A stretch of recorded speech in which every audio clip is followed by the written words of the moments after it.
Yo guys, kembali lagi ketemu gue, Maim Keyboard. Dan gua Bambo Melangsing.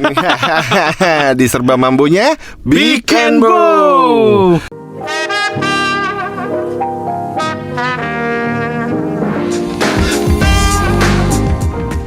Oke guys, semenjak hari ini kan perang Ukraina dan Rusia tuh masih berlangsung sengit. Dan masih belum ada kesepakatan damai antara kedua belah pihak. Walaupun udah 2 kali kopdar tuh ya.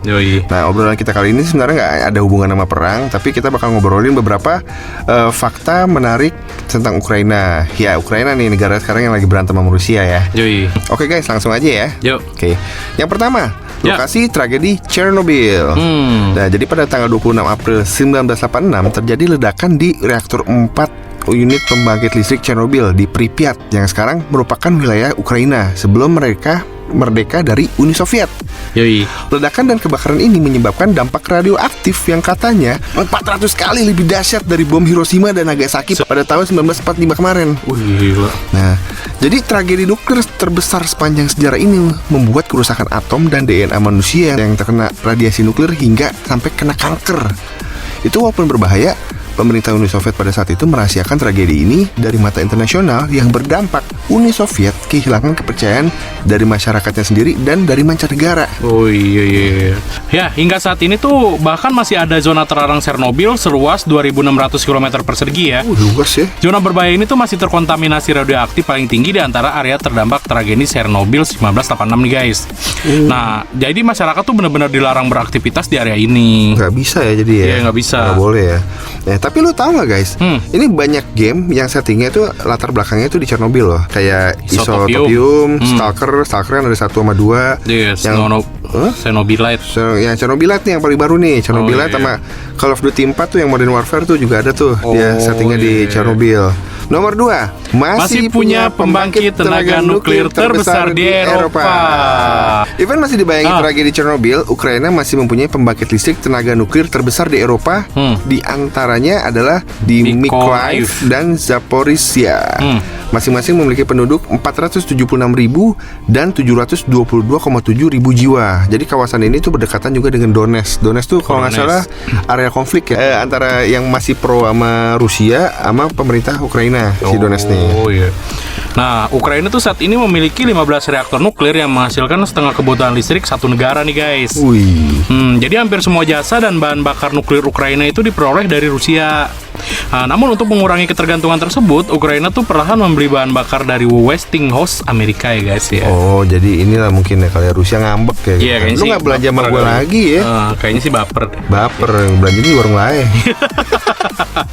Oke, nomor 3, pelabuhan terbesar di Laut Hitam.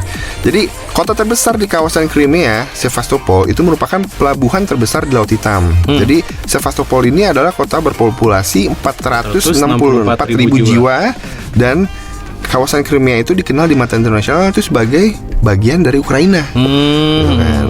Namun kawasan itu dicaplok Rusia menjadi kota federalnya sejak aneksasi atau dipaksa bergabung setelah peristiwa krisis Crimea pada tahun 2014 nih. Mencaplok-caplok. Iya benar. Nah, tentara bertopeng Rusia saat itu menginvasi dan menduduki lokasi inti Crimea seperti pangkalan militer dan bandara Ukraina di bawah pemerintahan Putin pada saat ini. Nah, jadi penduduk Crimea tuh kebanyakan tuh kayak beretnis Rusia gitu guys. Jadi kayaknya dipasok kali ya Rusia ya, orang-orangnya kali ya. Udah lu dudukin aja Crimea tuh biar banyakan kaum kita benar. Kasarnya ya. Oke, nomor 4, sungai terpanjang keempat di Eropa. Jadi sungai Dnieper ini adalah sungai terpanjang keempat di Eropa, melintasi Ukraina dan Belarus dari Valdai Hills, Rusia. Sungai yang bermuara di Laut Hitam ini menjadi sumber sejumlah pembangkit listrik, tenaga air dan waduk di sepanjang alirannya. Waduk lu. Sunda ya itu ya. Nomor 5, negara terluas di Eropa. Jadi Ukraina adalah negara terbesar di Eropa dengan total wilayah seluas 603.628 km persegi yang membentang dari Rusia di sebelah timur ke Polandia di sebelah barat dengan Laut Hitam membentang di sepanjang perbatasan selatannya.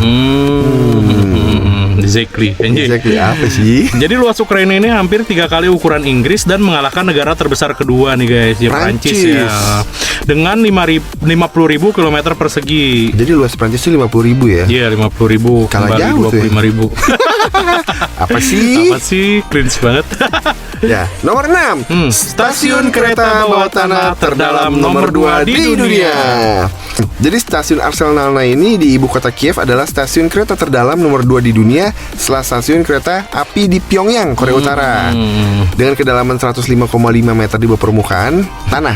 Untuk penumpang yang naik kereta api bawah tanah di stasiun Arsenalna, mereka harus naik 2 eskalator panjang ke bawah tanah yang memakan waktu sekitar 5 menit. Kalau udah telat udah kelar tuh. Iya bener. Potong gaji. Lanjut, bete banget anjir. Tangga jalan 5 menit. Oke, yang ketujuh nih guys, produsen biji bunga matahari terbesar. Biji. Jadi Ukraina tuh memiliki lahan luas yang didedikasikan untuk perkebunan bunga matahari nih guys. Jadi diperkirakan luas total lahan pertanian bunga matahari Ukraina itu sudah dapat mencakup seluruh wilayah Slovenia yang seluas 20.271 km persegi. Gila, gede ya. Banget anjay untuk mereka bikin ini dong. Jualan kuaci itu kayaknya. Kayaknya sih dia jadi pemasok kuaci terbesar kan. Nggak tahu juga sih. Tahu juga. Oke guys, jadi itu adalah 7 fakta menarik tentang Ukraina. Walaupun masih banyak sederetan hal lainnya ya, kayak misalkan ada banyak kota hantu di sana segala macam. Terus ada yang dari UNESCO itu mengatakan Ukraina memiliki banyak situs yang dijadikan warisan dunia. Oh, situs ya. Situs apa itu? Sites. Oh iya, sorry.